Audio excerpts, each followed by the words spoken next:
Hello, hello. All right, I'm making sure everything looks good. Okay. Hello, everybody. Happy Thursday. Hard to believe that this week is almost over. I feel like it went by super duper fast. Come on. No? No? Okay. Well, apparently Maple just wants to scream at me right now. So that's what we're going to be doing. Hey, Aiden, how's it going? Come on, baby. Stinky. Come on. Come on. There we go. Come here. Come up to my hand. Dude, she is... I woke up on Tuesday legitimately thinking it was Friday. Yeah. This week has been really, really crazy at work, and I can't really talk too much about it other than I'm investigating a privacy incident that has potentially impacted my place of employment. However, it's not impacting our systems. It's just the vendor. So, can you say hi? Say hi to Aiden. Say hi.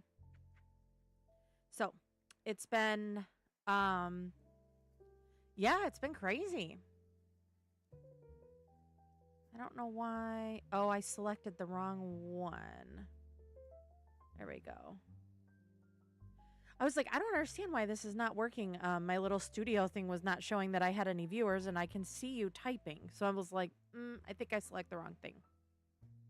But yeah, it's been a little bit busy, and I also on Monday was able to schedule my yeah, I am. I also was able to schedule my biopsy for the end of the month, so I got that taken care of. And then they do want me to see a specialist right like the week before. So I'll also be doing that. So that's on I think it's the 18th, and the biopsy's on the 26th. So I've got that all scheduled out. Been talking to a lot of people that have had Maple. I don't want you to lick and bite my fingers. Thank you. Who've had similar tests done, and the general result has been that it's not malignant. It's usually just like a tissue issue. So, but I'm still going to do the test to make sure that it's not anything more serious and kind of eliminate that. So, but yes, I am doing the Amazing Readathon. So for the first leg, I was able to submit one book for the leg. And then I also submitted a sightseeing prompt as well. So they just announced the second leg. I don't know if you're participating. Yeah, me too. Thank you, Aiden. I don't know if you're also participating. I know Sam was not going to this time around. But I'm on Team Alonzi, so I was able to submit like 1,000 points this leg, which was pretty good, but I know that it will slow down I guess for you it looks like this. It will slow down for me. Because we have some like friends coming in town, and June is just a busy month between his mom's birthday and Father's Day. And so we'll be kind of busy at the end of the month. You're also doing tarot readathon and camp readathon. Who's hosting those ones? I don't know much about that. Please share a link to the YouTube videos in the chat. I would love to check those out. And anybody else who wants to check those out. I'm all for supporting other YouTubers. So, it's interesting because the first readathon that I ever did was the Amazing Readathon. And that would have been, I think it's technically 2 years ago. This is my third.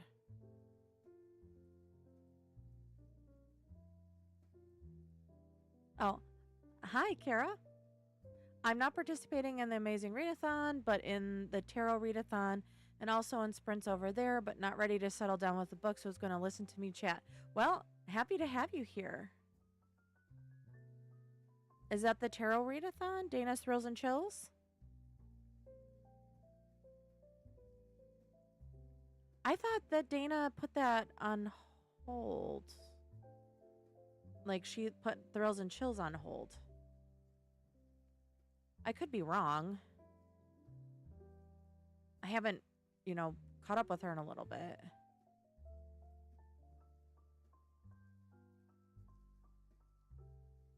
I don't even know. Let me see where she's at. But yeah, I didn't know about that. Also, thank you for hanging out, Kara. If you are brand new here, I stream every Thursday, and I stream from 7 p.m. or 8 p.m. depending on the week, Eastern, to about 11 p.m. And usually we do, well, we've been kind of switching it up lately, but I do an hour of reading with 15-minute breaks. I'm playing around with timing right now to see if I like that, time frame, but I also do productivity during my sprints. Tonight is a little different because I'm doing the Craft and Crime Book Club reading sprints because I do host a book club. Deja's Book World and Noel's Sunday are tarot readathon. Okay. Dana's been, last time I talked to Dana, it's been a couple of weeks, but Dana is in school and she's working full time. So life has been lifing hard for her. And I also talked to, there's another person I talked to recently that it's been hard for people, but yeah, so Kara, I do this regardless of any readathons. I try to be here every Thursday. Some months it doesn't happen every Thursday, but I do try. And we do hour long, which I don't know why my clock looks wrong, but hour long with 15-minute breaks. Why is this? Let me fix this. I'm going to fix this timer.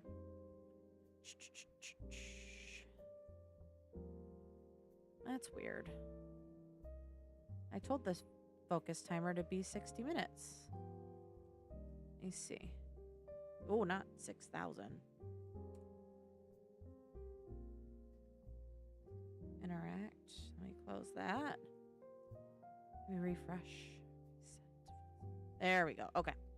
But yeah, so typically I'm doing an hour of reading, 15 minutes of chatting, an hour 15, an hour and 15. I'm doing Bee's staycation this summer. Her theme is Disney Princess Cruise. Oh, I am planning to do Summerween. That's in July, right? 4th of July weekend. I love the stickers that she designs. Okay, well, I'm really glad you're here. Of all places you could be, I appreciate you chose to be here. I love Summerween, and the stickers that they design every year are so cute. And I believe it's 4th of July weekend, which will be good because Aiden was here earlier, but I have to have a biopsy at the end of the month on my breast for a lump that they found. And so I'll be kind of down for the count the weekend before 4th of July and kind of basically through 4th of July. It won't be like too bad, but I just won't be able to lift anything for a little bit while they figure that out. But that being said, they do not think it's malignant. They do think it's benign. So we're just being extra cautious. However, I believe Summerween, I actually put it on my calendar. Let me look. Because I really enjoyed Summerween last year when I did it. Yeah, so Summerween, it looks like it runs July 3rd to the 9th, which is perfect because I won't be doing a whole lot 4th of July weekend this year. We're just going to hang out. I might, like Memorial Day weekend, my friend came over and we crafted and hung out all weekend. I might see if she wants to do that again, but we'll see.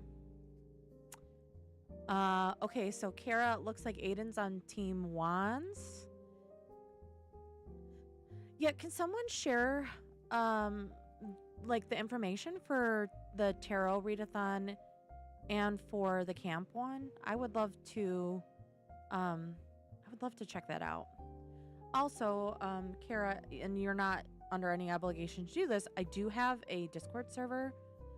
If you would like to join, let me share that link for you. Yeah. Oh yeah. So I did add a bonus sprint this month, which will be on Friday. I believe it's the 19th, which is Juneteenth. I have the day off of work. So I decided to do sprints that day as well.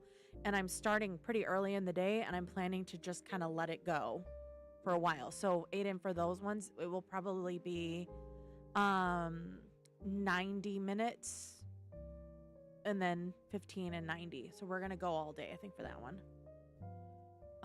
Announcements in the chat. It's a little ways up. All right, I'll look there. But Kara, if you'd like to join, I do have a Discord. If you want to be reminded that I'm sprinting, I do tag everybody just once a week while I'm doing that. I try not to spam people. I don't like that myself, so try not to do it. And no, you don't have to drop it in Discord. I'll find it. Thank you, Aiden. I just want to make sure I try to share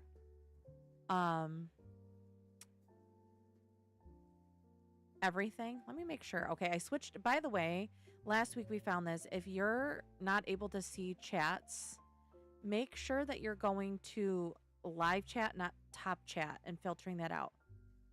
Because I missed some chats last week. So, let me see here. Yep, I see it. Thank you, Aiden. Appreciate it. Yeah, you should be able to just paste the YouTube link, Kara. I don't believe I have any restrictions on links in there. I'm all for sharing YouTube videos and sharing other content creators and, you know, doing everything I can to uplift others, because I know how much work goes into this, and I don't even do half of what a lot of these other lovely people do. So yeah, you should be able to just share the link in there. And for those that don't know, there's like a June, I feel like June, July, and October tend to have the most readathons.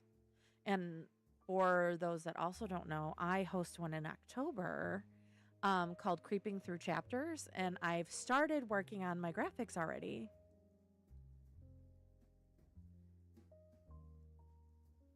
Is no else. Okay.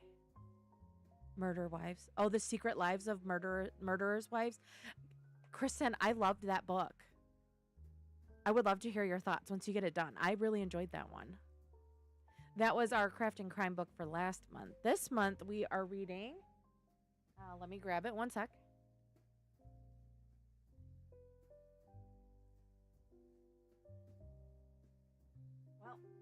Well, it's right here. Hold on.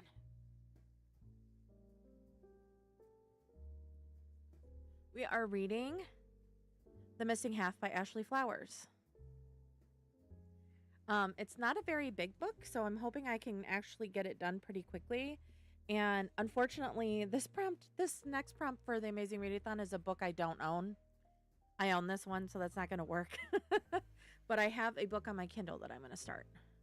That is Kindle Unlimited, so I don't own it. That's how I'm getting around that. Try to be very fair.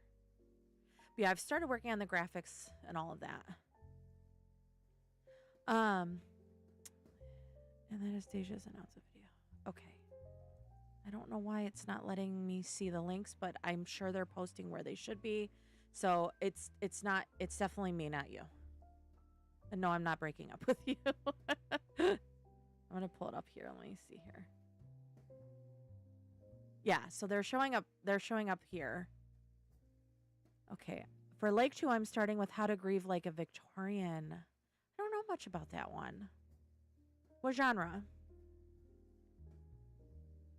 And I was honestly thinking any of like, because I have, like, I can listen to a book on Hoopla, because then I know I don't own that book.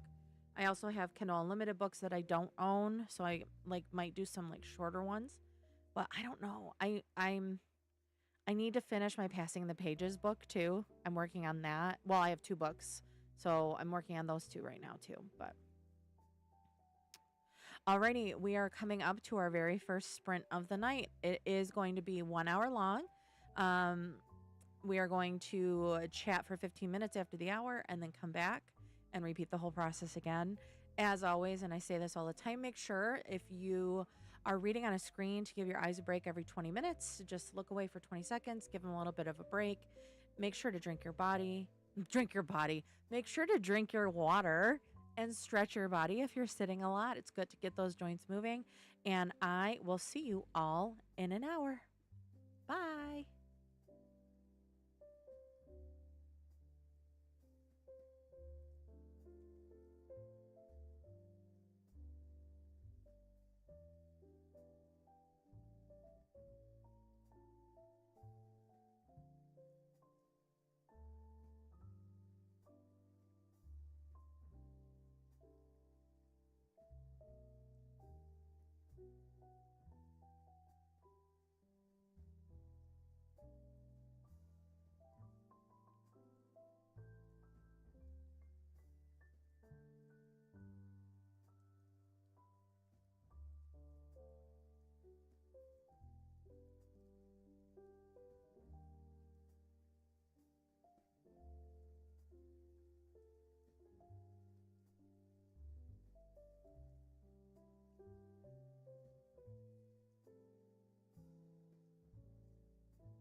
Hello, hello. How did everybody's sprints go? I was cleaning up this room a little bit because we have some friends coming in town on Saturday, late Saturday, and this room gets converted into a guest bedroom when people come in town. So I was just cleaning up a little, and then I got distracted by Facebook videos or reels or whatever. Didn't get any reading done, but I'm quite all right with that. Today's one of those days where I'm okay just vibing. How about you all? Any reading? Any productivity? Did you get anything done? Feel free to share. Also, I don't know if you're still here, Kara, but I saw that you joined the Discord. Thank you so much for joining and for sharing pictures of your pets. It was pretty exciting to see. They're adorable. Looks like my Maple. Maybe she'll come by later and you'll get to see her. She was here at the beginning, but listen to my audiobook and clean up the kitchen. Good job. Sorry, my ear's itchy all of a sudden. Yeah, her kitties are so cute. I do think Vesper looks like Maple. They look very similar.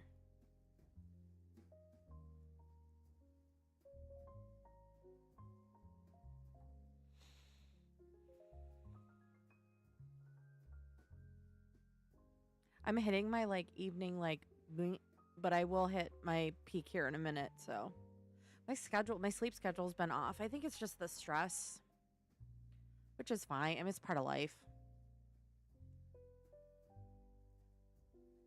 But this next sprint, I am going to work. I got to switch the laundry.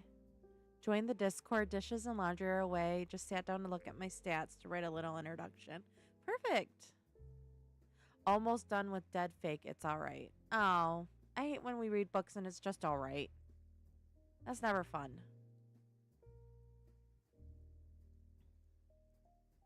I think I'm going to start Legendary, which is book 2 in the Caraval series.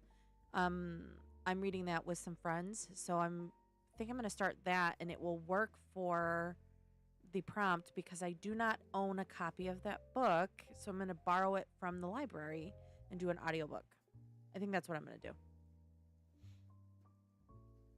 I have Caraval. I just don't have Legendary or the third one.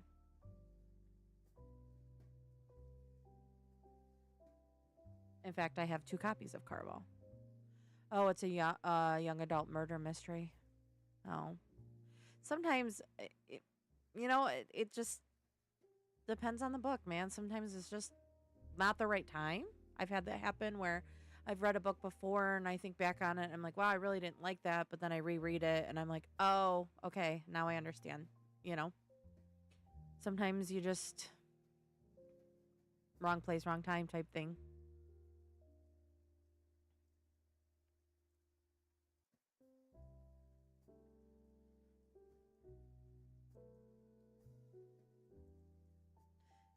The other thing that I want to do, so I have made my way through this side of my shelves till about the lamp, scanning my books in. So I need to finish doing that. Has anyone read any R.J. Lee? My mom just texted me and asked if I've read anything, and I've never heard of the author. The name sounds familiar to me, but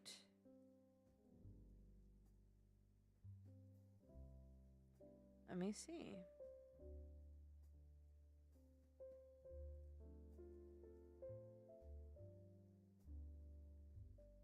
No, I don't know this author at all.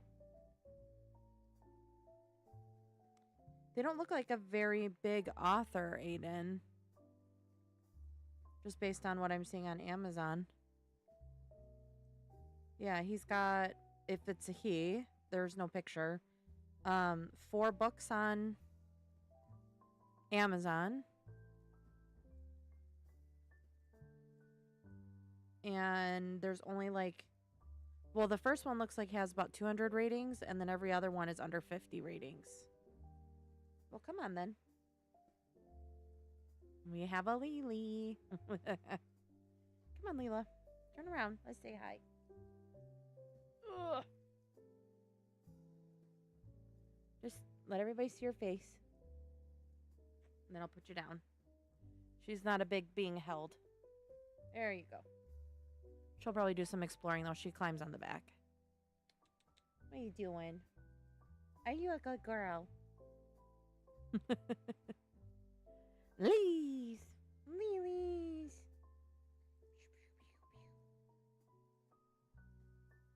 Oh, Kristen, when does the second book of Dating After the End of the World come out?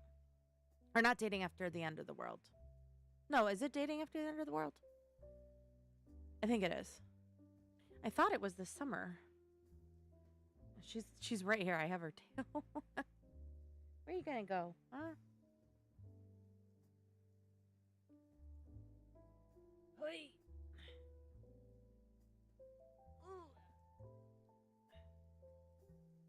I say hi.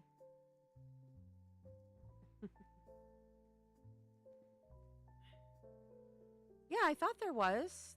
That it's Dating After the End of the World, isn't it? The post-apocalyptic zombie passing the page book.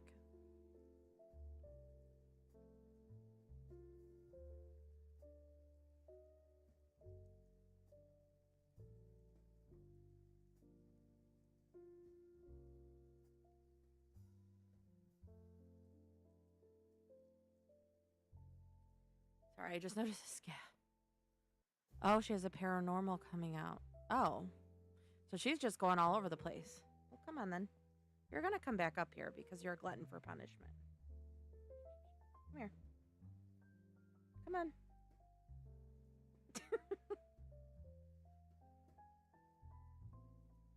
There she goes. Oh, let me lean this way. My little explorer. There's like a corner cubby that doesn't have books in it. She tends to climb in there. I don't let them in here when I'm not in here, though. So they're always like, ooh, what's this space? Oh, my goodness. I've never seen this room before. And the reality is they see it every Thursday. But my reading journal is going okay. I did not get like anything done on it in May. I was working on it a couple days ago. I added my June calendar on there. However, I'm definitely very behind, but I'm usually working on that in the evenings, and May is just always very chaotic between my birthday and Mother's Day and my mom's birthday and Memorial Day. So I really need to work more on that and kind of catch up. But I'm okay with that. I can kind of backdate things. The only thing that I might not be able to track is how many days I read in the month of May, because I don't think I really read that much. I think I finished one book. So, don't you?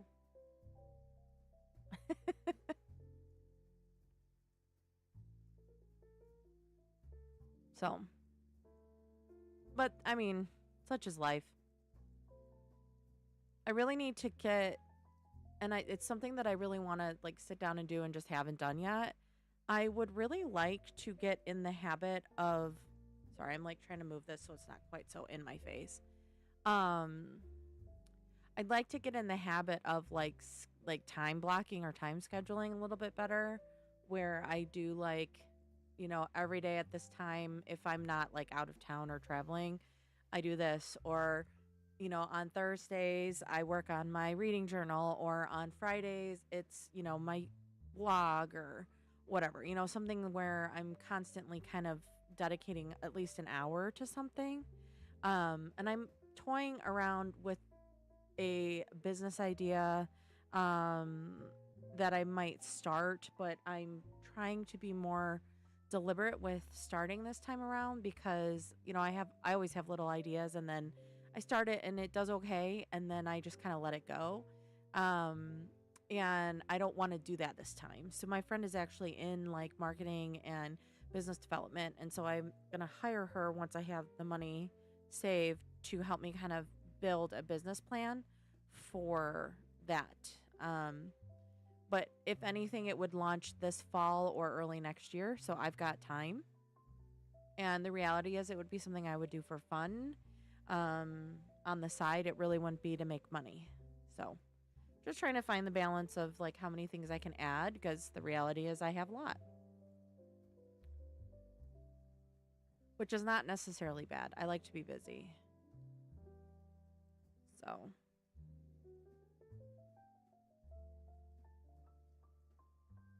but I've been seeing, so the concept is, I don't know if anybody here has seen it, but there's snail mail clubs, and you sign up, and every month you get something in the mail.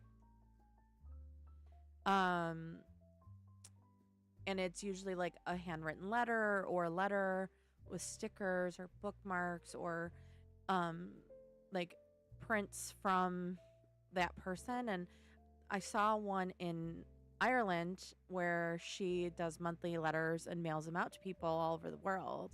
Hey, Camilla, how's it going?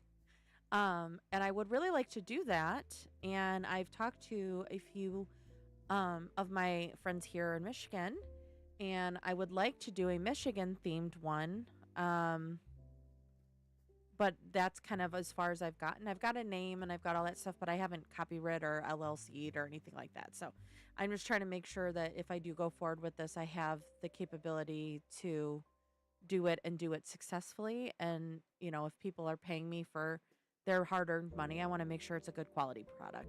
So it would be a matter of time management, and, you know, it's like the 5 to 9 after my 9 to 5 type thing. So I haven't decided fully, but I talked to my friend about the idea and kind of asked her what she would do. And she gave me a few snippets, but, you know, that is her business. So I don't want her to give me free advice.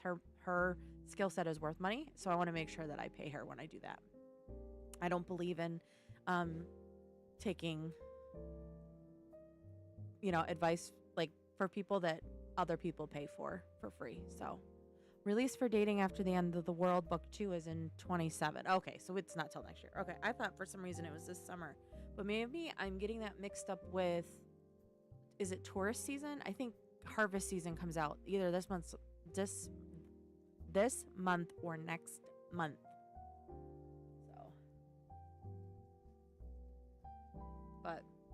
So yeah, it's just something I've been toying around with. And, you know, my husband teases me every year around my birthday. I have a new business idea. So this is just the 2026 one. But we'll see.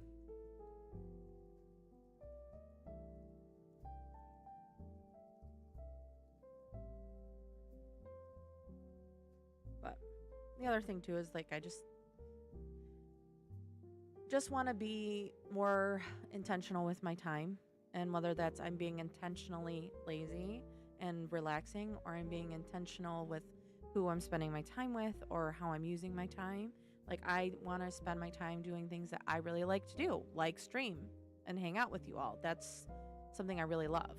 So, and connecting with people and interacting with people. And I just think it's important. You only have so many years of this life, and I want to use them doing what I want.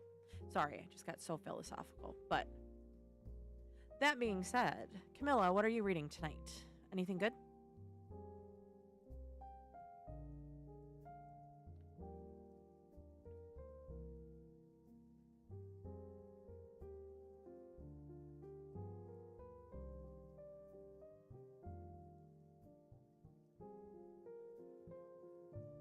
Thanks, Aiden. Yeah, so that's just kind of where I'm at. I'm just making a schedule, and, you know, I just turned 37. So what is my life going to look like for the next 5 years? And what do I want it to look like, really?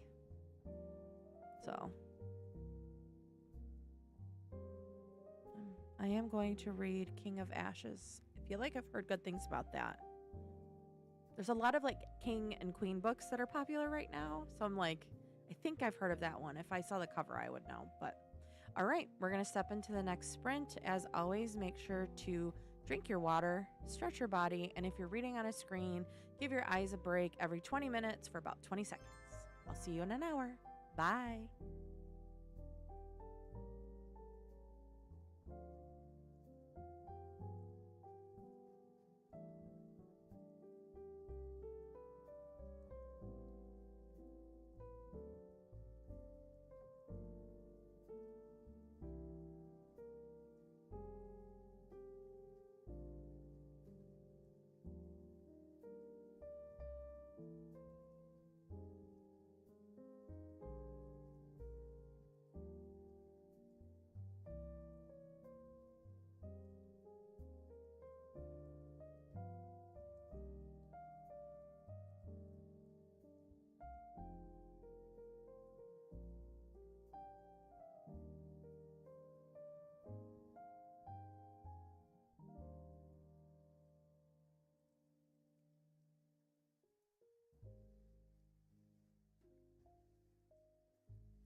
Hello, hello.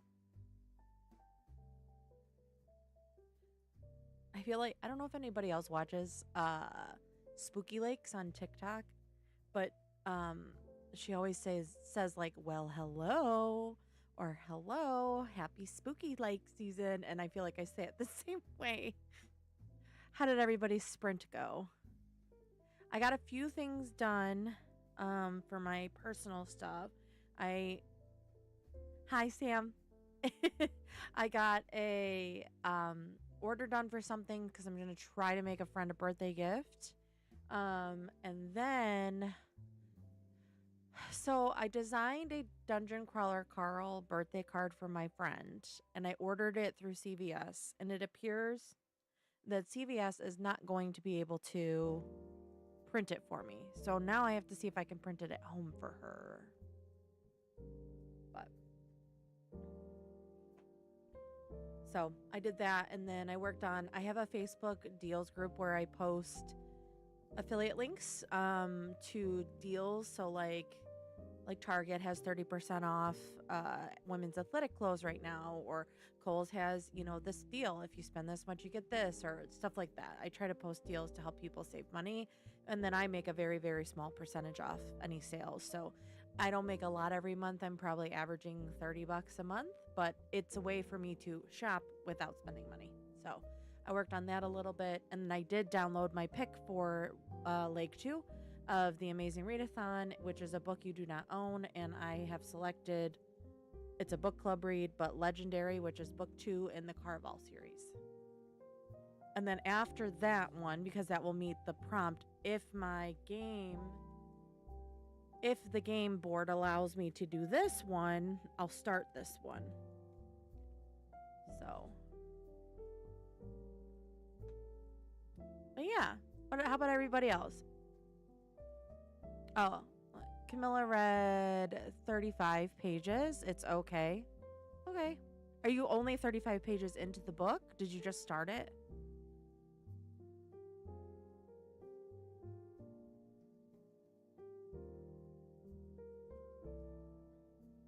My hair is so close, so you can't really see, but these hairs don't quite stay in the ponytail. I'm like this close to having them actually stay in a high pony, and I'm so excited.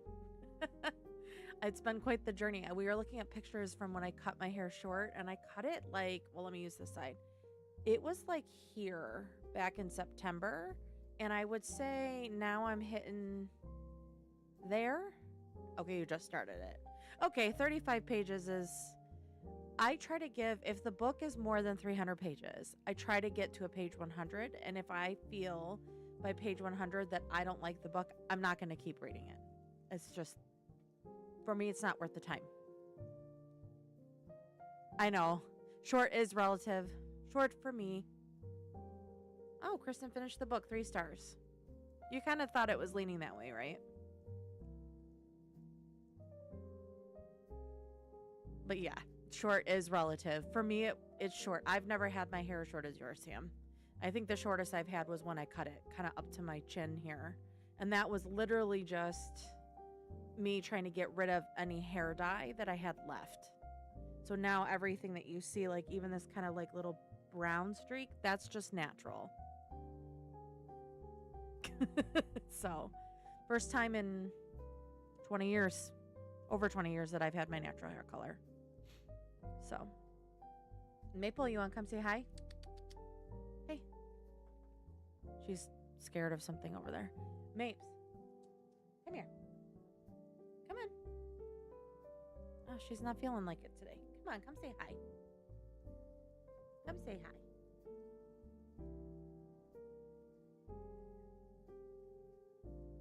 Okay, there we go. I'm sure Sam wants to say hi to you, sweet baby. I think she looks like one of the kitties we shared. Yeah, I know, Sam. You say hi to Sam. I took the cutest picture. She is giving me the evil eye. I took the cutest picture of her yesterday. I'll have to post it in the Discord. Can you show them your face? Wait. Okay, there she goes. yeah, so I think she looks like, my brain is failing me. I'm trying to remember the name. Hold on.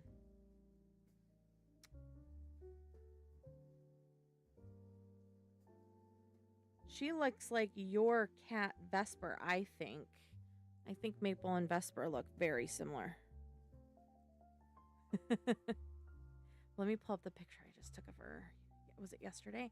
She always has like the biggest pupils. Like her eyes are huge, her pupils are big.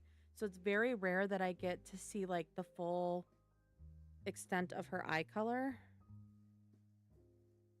So this was one I took yesterday of her. And I know it's kind of bright. Sorry, it's having a hard time focusing on it.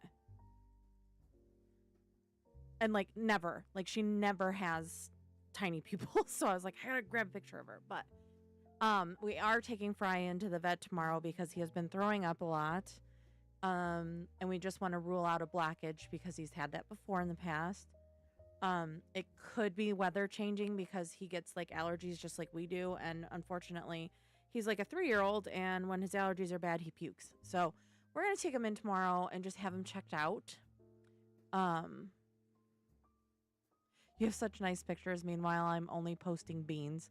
Beans are the best part, though. Maple on her back right foot, her beans are all dark, but one of the beans kind of in the pad here, it's orange.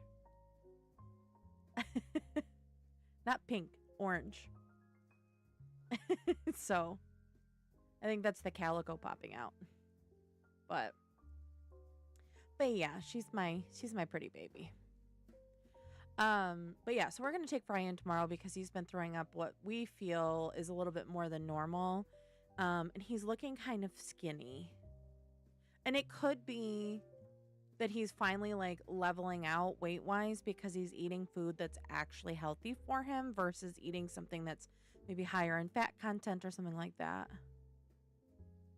All right, I'll have to get she hates her feet touched, so I will have to try to get one. I will try for you, Sam. I will try. But yeah, so we're just going to get him checked out tomorrow. And the thing is, like, it's not every day now. It was every day he was throwing up, and now it's every other day. So I don't know if maybe he got whatever it was out, or it's literally just he's, like, stuffy and he's throwing up. Like, we don't know. So we're just going to get him checked out. Better to be safe than sorry, especially with a cat that has a history of eating things that he shouldn't and needing them surgically removed. For those that were here last week that did not hear my update, because I think Aiden may be the only one, I did schedule a biopsy at the end of the month for the lump that they found in my breast. So that has been scheduled, and I am moving forward with all of that. They do not seem very concerned that it is cancer. They said that they believe that it is a breast tissue encapsulated within breast tissue, but they want to be 100% certain. They couldn't say with certainty based on the imaging. So I'm going to do that at the end of the month. And then hopefully by beginning of July, I will be cleared and I'll just have regular mammograms going forward, which, I mean, I'm 37, so it's not that early. But I feel less stressed out about it than I did 2 weeks ago. So, and if anybody's had a biopsy and wants to share experience, I'm always open. Tips, tricks, anything that you did that maybe made it easier on you. I'm all ears. So my mom has had one, so she's giving me a few pointers, but hers was on the underside, whereas mine's on the top. So, oh, you're back? Maple's back. I don't think she's actually gonna come up here though. I think she's mad at me. Yeah, go say hi. Quit chewing on Dad's stuff. Stop it. So, but yeah, so I'm starting book 2 of the Caraval series because I'm doing a buddy read with some girlfriends. And we had started the Powerless series by Lauren Roberts, and I and the rest of the ladies didn't really enjoy it. So we decided to pivot from that series and move over to this one. And would I say it's the most earth-shattering story? No. Is it enjoyable? Did I enjoy the whole story? Yeah. And I think that right now where I am in my life, I need stories that I just enjoy. So That's what we're doing is we're doing that one. And then we did Arcana Academy earlier this year. And the second one, I think it comes out in July. So we're going to read that, I think, in September. Because for those that don't know, Practical Magic is coming out with another movie. So we're going to actually read the book and watch the first movie. So for Powerless, it wasn't necessarily like I hated the book. But a lot of the descriptors of characters or a lot of the stuff felt very repetitive, almost kind of like she didn't know any other ways to describe things. And so I felt like I was just getting inundated with the same words over and over. And it felt to me like a knockoff of Hunger Games a little bit, if that makes sense. It wasn't like terrible. Like I would if I hadn't like needed another series to read, I would finish it. It's just there's so many more books I'm more excited to read, if that makes sense. It wasn't bad. And she actually was here in Michigan because this is where she's from. And she did an event at the Detroit Red Wings game. And I got a copy of the book from there, which is really cool. Let me find it. I'm looking. Hold on.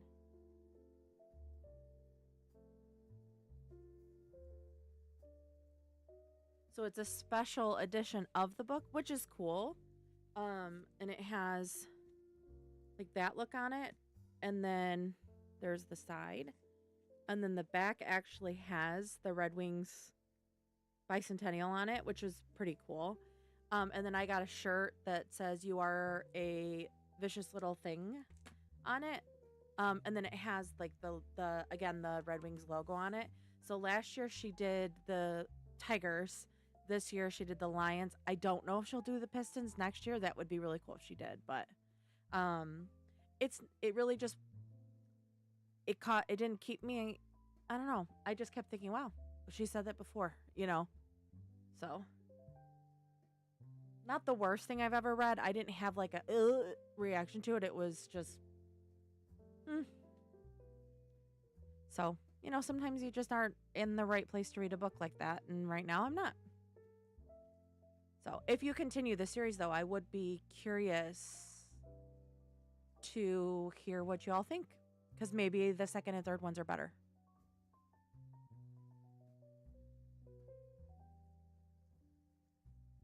I understand. I rated a 3 nonetheless. Wasn't inspired to continue this series. Yeah, that's kind of how I felt. I think I gave it like a 3 or a 3.5. Like it wasn't, it's just, but yes, this one's really pretty.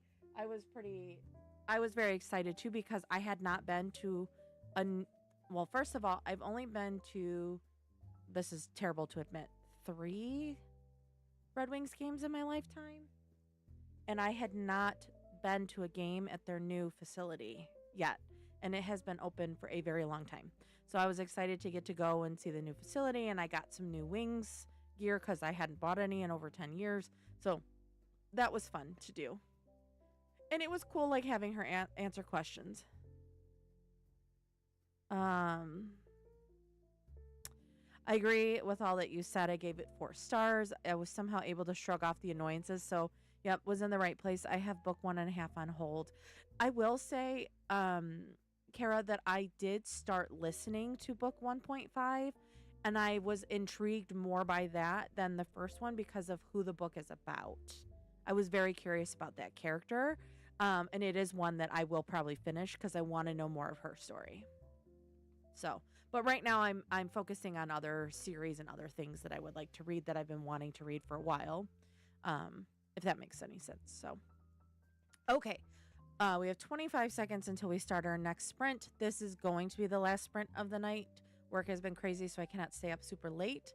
But we are doing another hour, so make sure to drink your water, make sure to stretch your body, and if you're reading on a screen, give your little eyeballs a break every 20 minutes by looking 20 feet, or I think it's about 6 meters away, Sam. And I will see you all in an hour. Bye.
Hello, hello.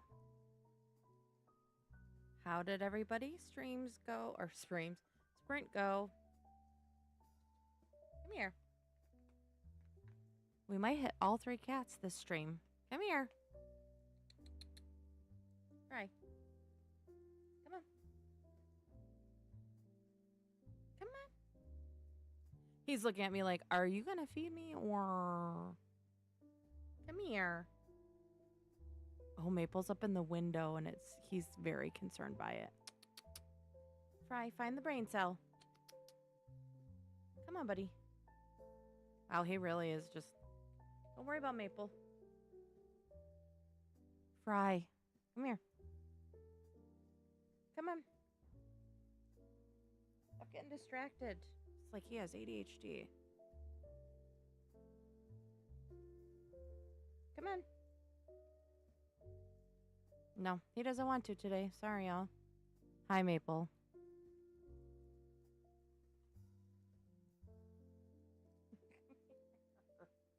Come on. There's some lovely people that would like to see your cute little face. Come on. Oh my gosh.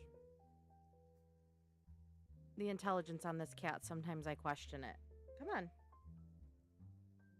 Come on.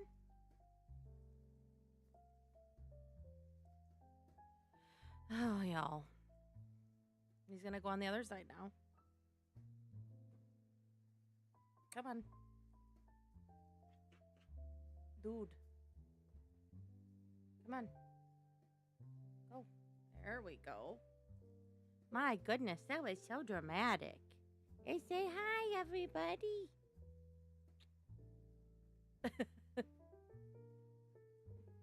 There we go.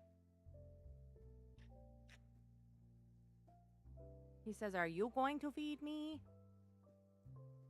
Who's going to feed me? Can you say hi? Yeah, hi, buddy.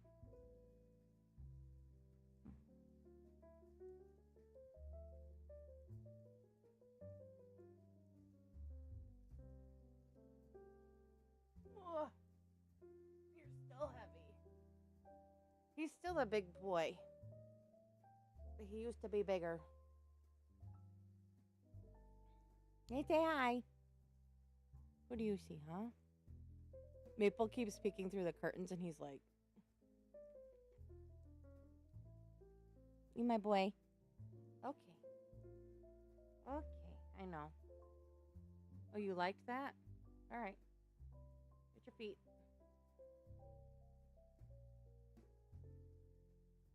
Yeah, he's a big cat. Like, he's always been on the bigger side, but he's just hitting this point where he's not as heavy as he used to be. And so that's what we're concerned about. He's very hollow.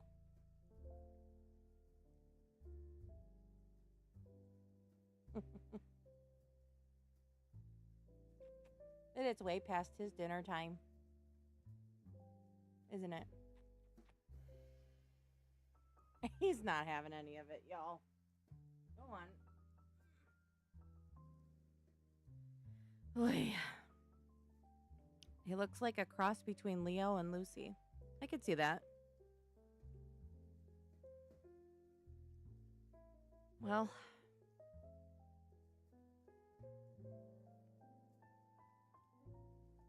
yeah, he's just sitting at the top of the stairs like, are you gonna feed me? Or like, is dad? Like, who?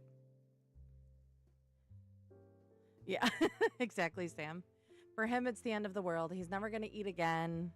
I'm starving him every day. When the reality is he has plenty of food. He's never gone without food. He's fine. Typical orange cat behavior. So, but alrighty, I'm gonna go ahead and wrap up there. As always, as I always say, out of all the places you could have been this evening, I appreciate you spending it here. It means the world to me that you decided to hang out in my tiny little corner of the internet. And I hope that everyone who is new, I really am glad you're here. I hope you do come back, and I hope you found this to be a pleasant experience. As always, please, please take care of your body, take care of your mind, and make sure to come back next week. Bye.